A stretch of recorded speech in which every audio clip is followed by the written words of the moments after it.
Hi all, അൽ അമീൻ കുക്കിങ്ങിലേക്ക് എല്ലാവർക്കും സ്വാഗതം. ഇന്ന് നമ്മൾ വീഡിയോ ചെയ്യാൻ പോകുന്നത് വളരെയധികം വീട്ടമ്മമാർക്ക് ഉപകാരപ്പെടുന്ന കുറച്ചധികം നല്ല നല്ല ടിപ്സുകളാണ് കേട്ടോ.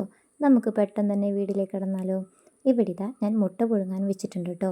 മുട്ട പുഴുങ്ങാൻ വെക്കുമ്പോൾ കുറച്ച് സ്വർക്കയോ വെളിച്ചെണ്ണയോ ഒഴിച്ച് കൊടുക്കുകയാണെങ്കിൽ മുട്ട പൊട്ടാതെ തന്നെ നമുക്കധികം കിട്ടും കേട്ടോ. ഇനി ഇത് പുഴുങ്ങിയതിന് ശേഷം മറ്റൊരു പാത്രത്തിലേക്ക് മാറ്റിയതിന് ശേഷം ഇതിലേക്ക് കുറച്ച് ഐസ് ക്യൂബ്സ് ഇട്ട് കൊടുക്കാം. ഇങ്ങനെ ചെയ്യുകയാണെങ്കിൽ നമുക്ക് പെട്ടെന്ന് തന്നെ മുട്ടയുടെ തൊണ്ടൊക്കെ പൊളിച്ചെടുക്കാനും പറ്റും. അതുപോലെ തന്നെ മുട്ടയുടെ ഉള്ളിലത്തെ മഞ്ഞക്കുരു ഉണ്ടല്ലോ, അത് അധികം കളറ് മാറാതെ കുറേ സമയം നമുക്ക് വെക്കാനും സാധിക്കും.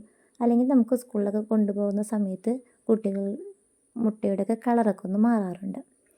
ഇവിടെ നമ്മുടെ കുഞ്ഞു മക്കൾക്കൊക്കെ നമ്മൾ കമ്മലൊക്കെ ഇട്ട് സ്വർണ്ണക്കമ്മലൊക്കെ ഇട്ട് സ്കൂളിലേക്ക് കൊടുത്തയക്കുമ്പോൾ അതിൻ്റെ പിൻഭാഗത്തെ ശങ്കരി പെട്ടെന്ന് ലൂസായി പോകാറുണ്ട്. അപ്പോൾ അതിന് വേണ്ടിയുള്ളൊരു ടിപ്പാണ് കേട്ടോ. നമ്മളുടെ കയ്യിൽ കുറച്ച് ഇതുപോലത്തെ നെയിൽ പോളിഷൊക്കെ ഉണ്ടെങ്കിൽ നമുക്ക് ഇതിൻ്റെ ബാക്ക് സൈഡിലായിട്ട് കുറച്ചൊന്ന് പുരട്ടി കൊടുത്തതിന് ശേഷം നമുക്കിതിൻ്റെ ബാക്ക് സൈഡിലേക്ക് ശങ്കരി ഇട്ട് കൊടുക്കാം. ഇങ്ങനെ ചെയ്യുകയാണെങ്കിൽ ശങ്കരി അധികം ലൂസാകാതെ കുറേ നാൾ ടൈറ്റായി തന്നെ ഇരിക്കും കേട്ടോ. കുഞ്ഞുങ്ങൾക്കൊക്കെ ചെയ്ത് കൊടുക്കാൻ പറ്റിയ ഒരു അടിപൊളി ടിപ്പാണിത്. ഇനി ഇവിടെ നമ്മൾ വീട്ടിലൊക്കെ പപ്പടം മേടിക്കാറില്ലേ, അപ്പോൾ കുറേ ആകുമ്പോൾ ചിലപ്പോൾ അത് ചീത്തായി പോകാറുണ്ട്. അപ്പോൾ അതിന് വേണ്ടി ഇതുപോലെ ഒരു പാത്രത്തിലേക്കിട്ട് കുറച്ച് കുരുമുളകും കരയാമ്പും ഇട്ട് കൊടുക്കുകയാണെങ്കിൽ 2 മാസം വരെയൊക്കെ പപ്പടം ചീത്താവാതെ സൂക്ഷിക്കാം കേട്ടോ. ഇനി അടുത്തൊരു ടിപ്പാണ്. നമ്മൾ വൈകിട്ട് ചപ്പാത്തിയൊക്കെ ഉണ്ടാക്കുന്നവർക്ക് വളരെയധികം ഉപകാരപ്പെട്ട ഒരു ടിപ്സാണ് കേട്ടോ. ഇതുപോലെ പൊടിയിട്ട് കുറച്ച് ഉപ്പുമിട്ട് ഞാനിവിടെ പച്ചവെള്ളമായിട്ട് ഒഴിച്ചു കൊടുക്കുന്നത്. ഇതുപോലെ നമ്മൾ ചില സമയത്ത് കുഴയ്ക്കുമ്പോൾ ലൂസായി പോവാറുണ്ട്. അപ്പോൾ ആ സമയത്ത് നമ്മൾ കുറച്ചും കൂടി പൊടി ഇട്ട് കൊടുക്കും. അപ്പോൾ ഇനി ഇതുപോലെ ലൂസായ സമയത്ത് നമുക്ക് ചെയ്യാൻ പറ്റിയ ഒരു അടിപൊളി ടിപ്പാണ്. അടപ്പത്തൊരു പാൻ വെച്ച് അതിലേക്ക് നമ്മൾ ഈ കുഴച്ച മാവ് മൊത്തമായി തന്നെ ഇട്ട് കൊടുക്കുക. ലോ ഫ്ലെയിമിൽ ഇട്ട് കൊടുത്താൽ മതി കേട്ടോ. ഇനി നമുക്കൊരു തവി വെച്ച് ഇതുപോലെ ഒന്ന് ചുറ്റിച്ച് കൊടുക്കുക. പെട്ടെന്ന് തന്നെ നമുക്ക് മാവ് ഡ്രൈ ആയി കിട്ടും കേട്ടോ. ഇനി നമ്മളിത് ഇങ്ങനെ കൈകൊണ്ട് പിടിച്ചു നോക്കുന്ന സമയത്ത് തീരെ നമ്മുടെ കയ്യിലൊന്നും ഒട്ടിപ്പിടിക്കുകയില്ല. ഇനി മറ്റൊരു പാത്രത്തിലേക്ക് മാറ്റി കൊടുക്കാം. കൈകളിൽ കുറച്ചൊന്ന് എണ്ണ പുരട്ടിയതിന് ശേഷം നമുക്കിത് നന്നായി തന്നെ പെട്ടെന്ന് തന്നെ കുഴച്ചെടുക്കാൻ പറ്റും കേട്ടോ. വളരെയധികം സോഫ്റ്റായ മാവന്നെ നമുക്ക് കിട്ടുന്നതാണ്. ഇനി ഇവിടെ നമുക്കിത് ഉരുളകളാക്കി മാറ്റി വയ്ക്കാം. ഒരേ സമയം തന്നെ നമുക്ക് ഒരുപാട് ചപ്പാത്തി പെട്ടെന്ന് തന്നെ പരത്തിയെടുക്കാനുള്ള സൂത്രമാണ് കേട്ടോ ഞാനിവിടെ കാണിക്കുന്നത്. അതിനായി ഞാനിവിടെ ഒരു 4 ഷീറ്റ് പേപ്പറാണ് എടുത്തുള്ളത്. നിങ്ങൾക്ക് എത്ര ചപ്പാത്തി പരത്തണോ അതിനനുസരിച്ച് ഇതുപോലത്തെ ഒരു പ്ലാസ്റ്റിക് ഷീറ്റ് എടുക്കാൻ ശ്രദ്ധിക്കണേ. അപ്പോൾ ഓരോ ഷീറ്റിലും ഇതുപോലെ കുറച്ചൊന്ന് വെളിച്ചെണ്ണയോ ഓയിലോ പറ്റി കൊടുക്കാം. കുറച്ച് മാത്രം പറ്റി കൊടുത്താൽ മതി കേട്ടോ. ഇനി ഓരോ ഉരുളകൾ നമുക്കിതിലേക്ക് മാറ്റി വയ്ക്കാം. ഇനി ഇത് കൈകൊണ്ട് പതുക്കൊന്ന് പ്രസ് ചെയ്തതിന് ശേഷം ഇതിൻ്റെ മുകളിലായി കുറച്ച് ഗോതമ്പ് പൊടി ഒന്ന് സ്പ്രെഡ് ചെയ്ത് കൊടുക്കാം. ഇനി വീണ്ടും ഇതേപോലെ തന്നെ ഒരു പ്ലാസ്റ്റിക് ഷീറ്റ് നമുക്ക് വെച്ച് കൊടുക്കാം. ഇനി ഇതിന് മുകളിലായി കുറച്ച് ഓയിലോ വെളിച്ചെണ്ണയോ ഇതുപോലെ ഒന്ന് പരട്ടി കൊടുക്കാം. ഇനി വീണ്ടും നമ്മൾ നേരത്തെ ചെയ്ത പോലെ ഒരു ഉരുളയെടുത്ത് ഇതിൻ്റെ മുകളിലായി വെച്ച് കൊടുക്കാം. പതുക്കെ കൈകൊണ്ട് പ്രസ് ചെയ്ത് വെച്ച് കൊടുക്കണേ. ഇനി വീണ്ടും കുറച്ച് ഗോതമ്പ് പൊടി ഇതിൻ്റെ മുകളിലായി ഇട്ട് കൊടുക്കാം.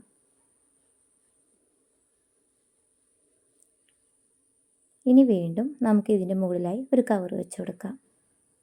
ഇനി വീണ്ടും നമ്മൾ നേരത്തെ ചെയ്ത പോലെ തന്നെ കുറച്ചൊന്ന് എണ്ണ പുരട്ടി ഇതിൻ്റെ മുകളിലായി ഒരു ഉണ്ടയും പിന്നെ കുറച്ച് പൊടിയും കൂടി ഇട്ട് കൊടുക്കാം.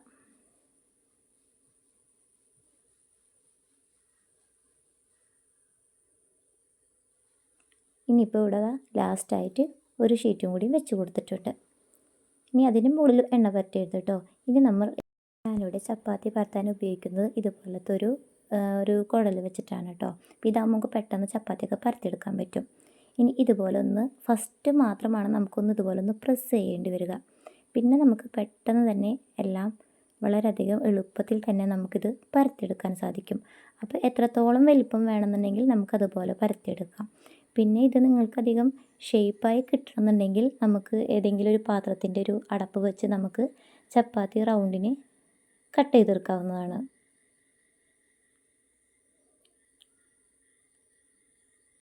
ഇനിയിത് നമുക്ക് ഫ്രിഡ്ജിൽ സൂക്ഷിക്കുകയാണെങ്കിൽ നമുക്ക് പിറ്റേ ദിവസം ഇതേപോലെ തന്നെ ഇങ്ങനെ കവറോട് കൂടി വെക്കാവുന്നതാണ്. പിറ്റേ ദിവസം നമുക്ക് ചുട്ടെടുക്കാവുന്നതാണ്.